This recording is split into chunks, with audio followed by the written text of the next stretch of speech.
I mean, and the whole thing in the media is, you don't hear me usually blaming the media for stuff, but it has been extraordinarily irresponsible over the past several months.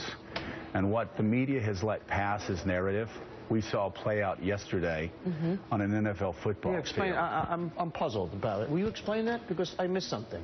The guys coming out like this? Yeah. Not what happened? Well, guys came out, hands up, don't shoot, for the St. Louis Rams. Here's a video of it.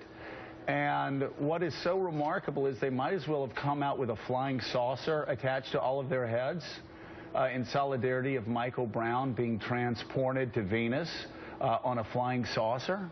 Because that happened as much as that happened. Yeah. And that's according to grand jury testimony. That's according to witnesses. They are using his accomplice in the robbery that was with him at the time, who also claimed that Michael Brown was shot in the back. And for some reason, the media attaches to these narratives that will stir up further protests. And I got to say, I just got to a tipping point this weekend. There's another story in Cleveland where a young boy tragically was shot dead. Police officers got a 911 call that he was waving a gun, scaring the blank out of everybody in this public park. Police officers came up, stopped, shot the young boy. He was 12 years old, but they had taken off the markings to make it look like a toy gun. It was an actual gun. Do you know what the New York Times put in the caption of the video? Police officers shoot child with toy. This, I don't know exactly who puts those, attaches those, but we are doing such a grave disservice to police officers in this country by pushing a narrative that they're just going around looking to shoot and kill black people. Joe, and somebody has to tell me, somebody needs to tell me why Michael Brown has been chosen as the face of black oppression. I see actually a reverse of what happened in Trayvon, where right-wingers clinged to this nasty, thuggish guy that chased a young black man through a neighborhood simply because he was black. He was guilty. Trayvon was guilty of walking while being black. And my right-wing nutjob friends all embrace George Zimmerman, a thug. If you don't think he's a thug, ask the women who lived with him. He's a thug. And right-wingers embrace George Zimmerman as a hero. And in so doing, they humiliated themselves.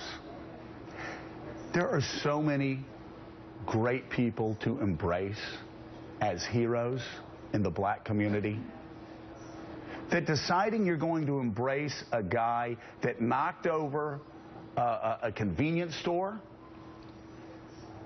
and then, according to grand jury testimony, acted in ways that would get my children shot on Staten Island or in Queens or in Brooklyn. That's your hero?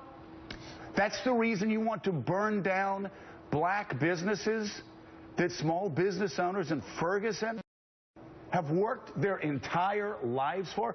That's why you want to block African-American commuters with 5 children going to work in the Bay Area and get them fired? Really? This is your mission in life? Donnie, I'm sorry.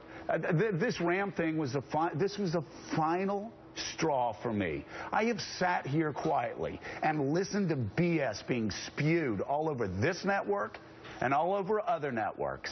I can't take it anymore. I will say what I said last week. And I say this not to black children across America, because as I have said repeatedly on this show, time and time again, to people like Gene Robinson, there are 2 justice systems in America. A young black man is treated much worse than a young white man on the street, in the courtroom, in jail. There are 2 Americas when it comes to criminal justice. And I have said that repeatedly. But Donnie, in this case, if my child or your child knocked over a convenience store and then went down the middle of the street shouting profanities at a police officer, let's just say again on Staten Island in Queens, and then went into the car and started punching the police officer and grabbing for his gun,